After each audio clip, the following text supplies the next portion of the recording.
है बहुत ही गर्व हमें उससे महापुरुष पर जिसको हम संभाजी कहते हैं किया था, जिन्होंने हिंदुत्व का उद्धार और जिसे हम शिवाजी का पुत्र कहते हैं। इसी महापुरुष के कारण है महाराष्ट्र में हिंदुत्व का बोलबाला चरम पर रहा।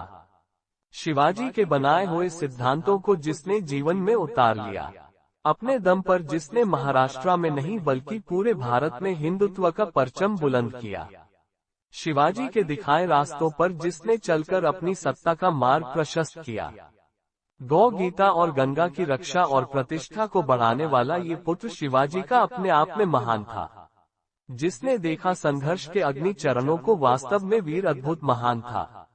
बाल काल से ही जो शिवाजी के साथ रहकर सीखता रहा राजनीति के दाव पेंच, कभी वह अखाड़े में करता कुश्ती तो कभी जाकर रण क्षेत्र में शत्रु निःशेष। इस महावीर के कारण ही हिंदुत्व का हुआ उत्तम प्रचार प्रसार। जो थे बने मुस्लिम उनके भी घर वापसी का हक खुला था द्वार। शिवाजी की तरह ही उनका ये पुत्र भी महान पराक्रमी और तेजस्वी था इसके रग रग में हिंदुत्व का तेज। वह अपने आप में बड़ा ही प्रखर मनस्वी था। न जाने कितने अमर ग्रंथों को जिसने लिख डाला अपनी यात्रा के दौरान ही। मिल गया कवि कलश जैसा मित्र उससे मुगल कैद से पलायन के दौरान ही। हिंदू होने का दंड पर पल पल भुगतना पड़ा उसे, कभी मुगल कभी बीजापुर के सुल्तान से लगकर लगातार संघर्ष करना पड़ा उसे, कभी कभी अपने जनों से ही उसे डटकर। जानता था कि एक दिन उसका यही संघर्ष प्राण ले जाएगा। हिंदुत्व की रक्षा करने के क्रम में ही वह मारा जाएगा। जिस हिंदुत्व को लेकर वह चल रहा था अपने दलबल के साथ, उन्हीं लोगों ने उसके साथ छल किया, नहीं दिया साथ। अनेकों हिंदुओं ने जब मुगलों से उसका पाला पड़ा, इस महान वीर के साथ सिर्फ एक व्यक्ति रहा जुड़ा जिसका नाम था कवि कलश। मिला था जो उसे पलायन के दौरान में वही एक मित्र कण सदृश। कर लो इस्लाम स्वीकार जब उसे कैद में करके बार बार बोला गया, कभी जीभ तो कभी कान काटकर उसकी आंखों में गर्म सलाखा घुसड़ा गया। फिर भी महावीर वह नहीं कभी डोला अपने प्राण से। कहता रहा यही सदा कि मर जाऊंगा पर नहीं हटूंगा हिंदुत्व के अपने अभियान से। है इस्लाम सबसे नीचे वगंदा धर्म, अभी उस पर थूकता हूँ एक जन्म तो क्या 100 जन्मों को निछावर हिंदुत्व महान पर करता हूँ। नहीं है हिंदू धर्म से कोई महान धर्म, सुन लो ए मुस्लिम मुल्ला वालों। हिंदुत्व के पांव की धूल भी तुम नहीं हो सकते हो, लगा लो जितना भी जोर हिंसा का ए मोहम्मद के मानने वालों। काट दो मुझे टुकड़े टुकड़े में, फिर भी हर हिस्सा मेरा सिर्फ महादेव का नाम पुकारेगा। है हिंदुत्व कितना महान सत्य, यही जग जग में गूंजारेगा। घसीटा गया जिसे हिंदुत्व का सिपाही होने के कारण भरे बाजार में, ऊंट के साथ बांधकर घंटी कान में इस निर्दयी संसार में। लोग थूकते रहे इस महारथी पर सिर्फ इसलिए वह एक हिंदू था वह शिवाजी का वीर पुत्र और इस्लाम का घोर विरोधी था। बड़ी मुश्किल से कैद में आया था जो औरंगजेब के द्वारा धोखे से। मात्र 500 सिपाही लड़ पड़े थे जहां लाखों मुगलों की विशाल फौज से। धोखे में आकर उसी क्रम में वह पकड़ा गया अपने मित्र कवि कलश के साथ। उनके गिरफ्त में भी जो सदा हुकारता रहा शेर की भांति ही पौरुष के साथ। कर लो इस्लाम स्वीकार तो तुम जीवित बच के यहाँ से जा सकते हो। मिलेगा सम्मान अपार भी यदि इस्लाम को गले लगा सकते हो। नहीं यदि तुमने स्वीकारा तो यही टुकड़े टुकड़े कर दिए जाओगे, कहीं फेंक दिए जाओगे रास्ते के ठोकर खाने के लिए, या फिर दीवाल में चुने जाओगे। प्रस्ताव सभी को ठुकरा कर संभाजी महावीर कहलाए। हिंदुत्व की रक्षा के लिए जिसने अपने प्राण हंसते हंसते गवाए, था मंजूर उन्हें टुकड़े टुकड़े हो जाना पर नहीं इस्लाम स्वीकार करना। है गर्व हमें ऐसे महान व्यक्ति पर जिसे था मंजूर टूट जाना पर शीश न झुकाना। शिवाजी के पुत्र संभाजी महाराज का जीवन भी देश और हिंदुत्व को समर्पित रहा।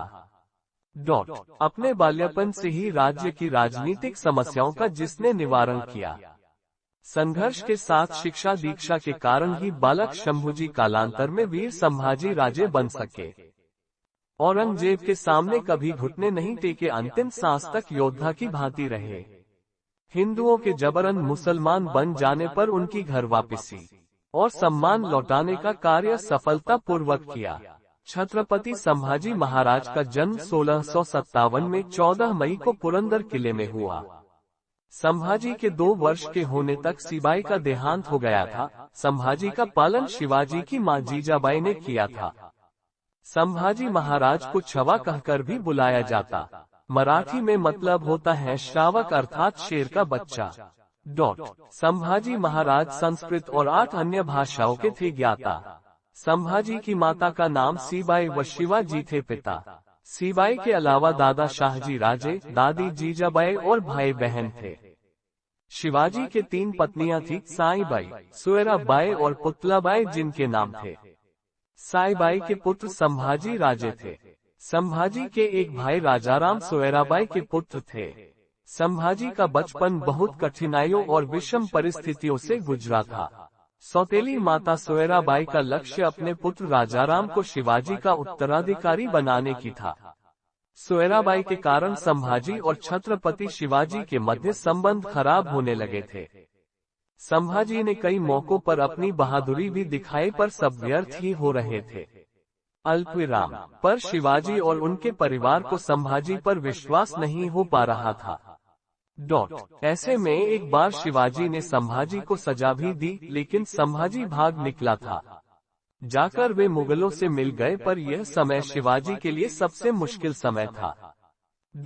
संभाजी ने जब मुगलों की हिंदुओं के प्रति नृशंसता देखी तो उन्होंने मुगलों का साथ छोड़ दिया था। उन्हें अपनी गलती का एहसास हुआ और शिवाजी के पास माफी मांगने लौट आया। बचपन में संभाजी जब मुगल शासक औरंगजेब की कैद से बचकर भागे थे, तब वो अज्ञातवास में शिवाजी मंत्री कोडे के रिश्तेदार के यहाँ रुके थे। संभाजी ने कुछ समय के लिए ब्राह्मण बालक के रूप में जीवन यापन किया। इसके लिए मथुरा में उनका उपनयन संस्कार भी किया गया। उन्हें संस्कृत भी सिखाई गई। इसी दौरान संभाजी का परिचय कवि कलश से हुआ था। संभाजी का उग्र और विद्रोही स्वभाव को सिर्फ कवि कलश ही संभाल सकता था। कलश के संपर्क और मार्गदर्शन से संभाजी की साहित्य की तरफ रुचि बढ़ने लगी। संभाजी ने अपने पिता शिवाजी के सम्मान में संस्कृत में बुधा चरित्र भी लिखी। इसके अलावा मध्यकाल के संस्कृत का उपयोग करते हुए संभाजी ने श्रृंगारिका भी लिखा था। बढ़ता गया शहीद के प्रति लगाव, और इस तरह संभाजी ने अन्य ग्रंथ भी खूब लिखा था। पुरंदर की संधि में शिवाजी ने ये सहमति दी थी कि उनका पुत्र मुगल को अपनी सेवाएं देगा, जिस कारण 8 साल के संभाजी ने पिता के साथ बीजापुर के खिलाफ औरंगजेब का साथ दिया। शिवाजी और संभाजी ने खुद को औरंगजेब के दरबार में प्रस्तुत किया, जहां उन्हें नजरबंद करने का आदेश दे दिया गया, लेकिन वो भाग निकलने में सफल हुआ। 30 जुलाई 1680 को संभाजी और उनके अन्य सहयोगियों को सिंहासन सौंपा गया। संभाजी को अपने पिता के लोगों पर भरोसा नहीं था, अतः कवि कलश को सलाहकार नियुक्त किया, जो हिंदी और संस्कृत के विद्वान थे, पर गैर मराठी होने के कारण उन्हें मराठा ने पसंद नहीं किया। इस तरह संभाजी के खिलाफ माहौल बनता चला गया। संभाजी ने छोटे से जीवन में हिंदू के हित में बहुत बड़ी उपलब्धियां हासिल की थी, जिसके प्रत्येक हिंदू आभारी है। उन्होंने औरंगजेब की सेना को कई युद्धों में हार भी दी थी। औरंगजेब जब महाराष्ट्र में था, तब उत्तर में हिंदू को अपना राज्य पुनः प्राप्त करने में समय मिल गया। इस कारण ही वीर मराठाओं के लिए दक्षिण ही नहीं, पूरे राष्ट्र का हिंदू उनका ऋणी हो गया, क्योंकि उस समय यदि संभाजी औरंगजेब के सामने समर्पण कर लेता या कोई संधि कर लेता, तो औरंगजेब अगले 2-3 वर्षों में उत्तर भारत के राज्यों को वापस हासिल कर लेता और वहां की आम प्रजा और राजाओं की समस्या बढ़ जाती। ये संभाजी के सबसे बड़ी उपलब्धियों में गिनी जा सकती। संभाजी ने कई वर्षों तक मुगलों को महाराष्ट्र में उलझाए रखा था। पश्चिमी घाट पर मराठा और मुगल कोई भी पीछे हटने को तैयार नहीं था। संभाजी सिर्फ बाहरी आक्रामकों से ही नहीं, बल्कि राज्य के भी अपने दुश्मनों से भी घिरे हुए थे। इन दोनों मोर्चों पर मिलने वाली सफलताओं के कारण ही संभाजी प्रजा के दिलों में अपनी जगह बना पा रहे थे। वो समय पहाड़ और धरती वीर मराठों और मुगलों के खून से सने रहते थे। फिर एक समय ऐसा आया जब सभी मराठा पहाड़ी से नीचे आ गए थे। इस तरह से मुगलों और मराठों के सेनापति अपनी सेनाओं के साथ आमने सामने हो गए। इसमें मराठाओं का स्थान पहाड़ के निचले हिस्से तक, जबकि मैदानों में मुगल अपना डेरा थे जमाए। ऐसे में लगभग 7 वर्षों तक आघात और प्रतिघात का क्रम चला, जिसमें मुगलों द्वारा गढ़ को जीतना और मराठाओं द्वारा वापस हासिल करना कठिन था हो रहा। हालत ये थी कि उत्तर भारत सोचने लगा था कि औरंगजेब कभी लौटकर दिल्ली नहीं आएगा और अंततः हिंदुत्व के साथ जंग में हार जाएगा। शिवाजी के समय ही मुगलों के दबाव में हिंदू से मुस्लिम बने भाइयों की घर वापसी कार्य शुरू हो गया था। शिवाजी महाराज ने सबसे पहले नेताजी पल्लकर को पुनः हिंदू बनाया था, जिन्हें की जबरन मृत्यु का भय दिखाकर इस्लाम अपनाने पर मजबूर किया गया था। संभाजी ने पिता के सपने को आगे ले जाते हुए इस दिशा में कई सराहनीय कदम उठाया था। संभाजी ने इसके लिए अलग से विभाग ही बना दिया था, जो कि पुनः धर्मांतरण का कार्य देखता था। इस विभाग के अंतर्गत उन समस्याओं को देखा जाता था जिसमें किसी परिवार को मुगलों द्वारा इस्लाम बना दिया जाता था। वह हिंदू जो धर्म को छोड़ना नहीं चाहता हो और वापस हिंदू बनने की मंशा रखता हो। इसके बारे में एक प्रसिद्ध किस्सा है कि हसुल गांव में कुलकर्णी नाम का ब्राह्मण हुआ करता था, जिसे मुगलों ने जबरदस्ती मुसलमान बना दिया था। उसने वापस हिंदू धर्म में आने का प्रयास किया था, लेकिन गांव के ब्राह्मणों ने इसके लिए मना कर दिया, क्योंकि उन्हें लगता था कि कुलकर्णी अब वेद विरुद्ध पद्धति को अपनाकर अशुद्ध हो गया। लेकिन संभाजी ने कुलकर्णी के लिए पुनः धर्मांतरण की विधि और अनुष्ठान का आयोजन किया। संभाजी द्वारा किए गए इस नेक प्रयास से उस समय जैसे कोई परिवर्तन की लहर उठी, और इस तरह से बहुत से हिंदू से मुस्लिम बने लोगों को अपने धर्म में लौटने की राह मिली। शिव का परम भक्त संभाजी अपने अंतिम समय तक मुगलों के सामने भी भगवान शिव का अनुसरण करता रहा। संभाजी का एक नाम शंभूजी था, जो कि महादेव का ही एक नाम है रहा। संभाजी को जब शिवाजी के साथ औरंगजेब की शरण में जाना पड़ा था, तब उन्होंने महाराष्ट्र से लेकर काशी विश्वनाथ से होते हुए दिल्ली तक का कठोर सफर करना पड़ा था, जिसमें उनके जीवन के कई प्रारंभिक वर्ष निकल गए। इसी दौरान बाल शंभू को महादेव में अपने इष्ट दिखने लग गए। शंभू राजे ने शिव शंभू की आराधना शुरू कर दी। काशी यात्रा उनकी सफल रही, शिव भक्ति की गंगा ऐसी बही। वास्तव में महान शिवाजी के देहांत के बाद मराठों को मुश्किलों का सामना करना पड़ा। औरंगजेब को लगा था कि शिवाजी के बाद उनका पुत्र संभाजी ज्यादा समय तक टिक नहीं सकेगा, इसलिए शिवाजी की मृत्यु के बाद 1680 में औरंगजेब दक्षिण की पठार की तरफ आया। 7,400,000 जानवर और 50 लाख की सेना को भी लाया। औरंगजेब ने बीजापुर के आदिल शाह और गोलकोंडा की सल्तनत के कुतुबशाही को परास्त किया और वहां अपने सेनापति क्रमशः मुबारक खान और शारजखन को नियुक्त किया। इसके बाद औरंगजेब ने मराठा राज्य का रुख किया और वहां संभाजी की सेना का सामना किया। 1682 में मुगलों ने मराठों के रामसेई दुर्ग को घेरने की कोशिश की, लेकिन 5 महीने के प्रयासों के बाद भी वो सफल न हो सके। फिर 1687 में वाई के युद्ध में मराठा सैनिक मुगलों के सामने कमजोर पड़ने लगे। सेनापति हम्बीराव मोहिते शहीद हो गए और सैनिक सेना छोड़कर भागने लगे। संभाजी इसी दौरान संगमेश्वर में 1689 फरवरी को मुगलों के हाथ लग गया। मराठा राज संगमेश्वर में शत्रुओं के आगमन से अनभिज्ञ रहा। ऐसे में मुकर्राब खान के अचानक आक्रमण कर से महल तक पहुंच गया। संभाजी के साथ कवि कलश को बंदी बना उन दोनों को कारागार में डाला गया। मराठा सूत्रों के अनुसार कैदियों को हाथी के हौदे से बांधकर औरंगजेब के कैंप तक ले जाया जाता था। मुगल शासक तक ये समाचार पहले ही पहुंच चुका था। उन्होंने इसके लिए एक बड़े महोत्सव के आयोजन का ऐलान किया। मुगलों ने पूरे मार्ग में विजयी सेनापतियों के लिए उत्सव का आयोजन और स्वागत किया। मुगल पुरुष सड़कों पर और झरोखों से झांकती महिलाएं का दल हारे हुए मराठा को देखने को उत्सुक हो रहा था, जबकि राह में पड़ने वाले हर मुगल उनकी हंसी उड़ा रहे थे और कोई तो अपमान में मुंह पर थूक भी रहा था। मुगलों में मिले हुए राजपूत सैनिकों को संभाजी के लिए बहुत सी सहानुभूति। संभाजी ने उन्होंने ललकारते हुए कहा था कि या तो वे सन्मुख युद्ध कर ले या फिर मारकर इस अपमान से मिले मुक्ति। लेकिन मुगलों के डर से वो सैनिक खामोश थे। 5 दिन तक चलने के बाद वो लोग औरंगजेब के दरबार में पहुंचे। औरंगजेब संभाजी को देखकर अपने सिंहासन से नीचे उतर कर आया और उसने कहा कि मराठाओं का आतंक कुछ ज्यादा ही होता गया। वीर शिवाजी के पुत्र का मेरे सामने खड़े होना एक बहुत बड़ी उपलब्धि है, सुने। ऐसा कहकर औरंगजेब ने अपने अल्लाह को याद करने के लिए घुटने टेके। कवि कलश उस समय चैनों से बंधे हुए एक तरफ थे खड़े, लेकिन उन्होंने संभाजी की तरफ देखा और कहा कि हे मराठा राजे, देखिए आलमगीर खुद अपने सिंहासन से उठकर आपके आगे श्रद्धा से नतमस्तक होने आया। कलश ने उन विपरीत परिस्थितियों में भी वीरता दिखाते हुए कहा, औरंगजेब अपने दुश्मन संभाजी राजे के सामने घुटने टेक रहा। आग बबूला औरंगजेब उन दोनों को तहखाने में डालने का आदेश दे दिया। औरंगजेब ने शेख निजाम को फतेह जंग खान ए आजम की उपाधि देने की घोषणा की।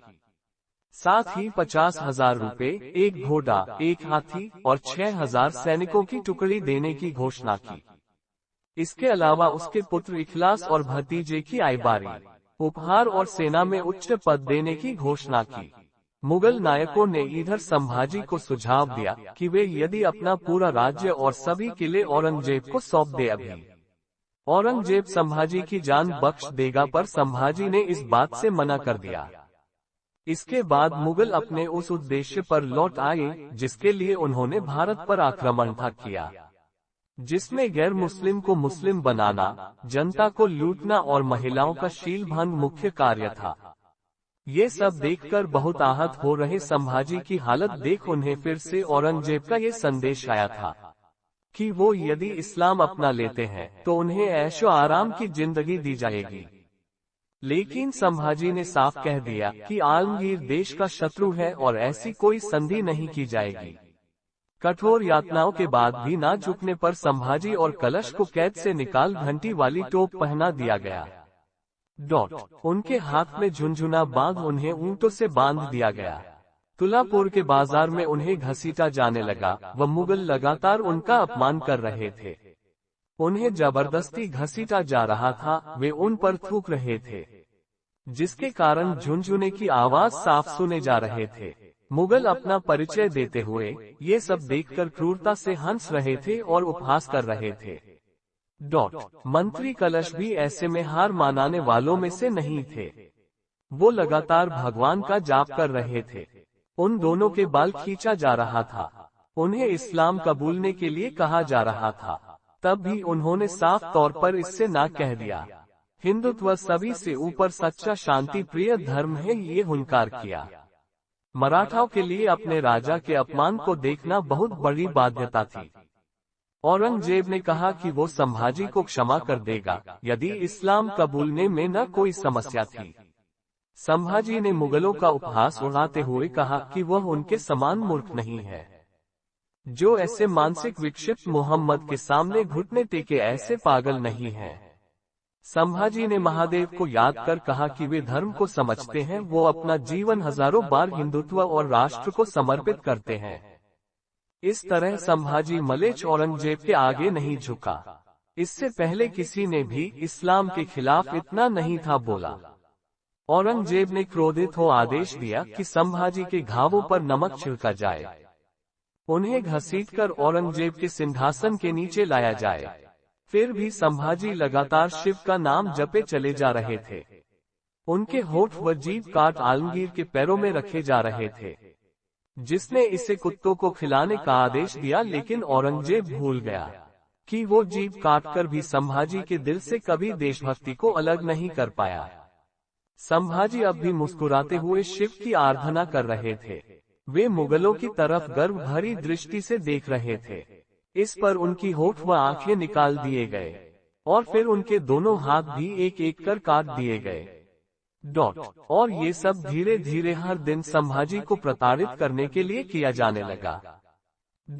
संभाजी के दिमाग में तब भी अपने पिताजी वीर शिवाजी का ही स्मरण होने लगा, जो उन्हें प्रतिक्षण इन विपरीत परिस्थिति का सामना करने के लिए प्रेरित कर रही थी। हाथ काटने के भी लगभग 2 सप्ताह के बाद 11 मार्च 1689 को उनकी गर्दन भी धड़ से अलग हो रही थी। उनका कटा हुआ सर महाराष्ट्र के कस्बों में जनता के सामने चौराहों पर रखा गया। इस तरह मराठाओं में मुगलों का भय व्याप्त करवाया गया। उनके शरीर को छोटे टुकड़ों में काट कोल्हापुर के कुत्तों को खिलाया गया।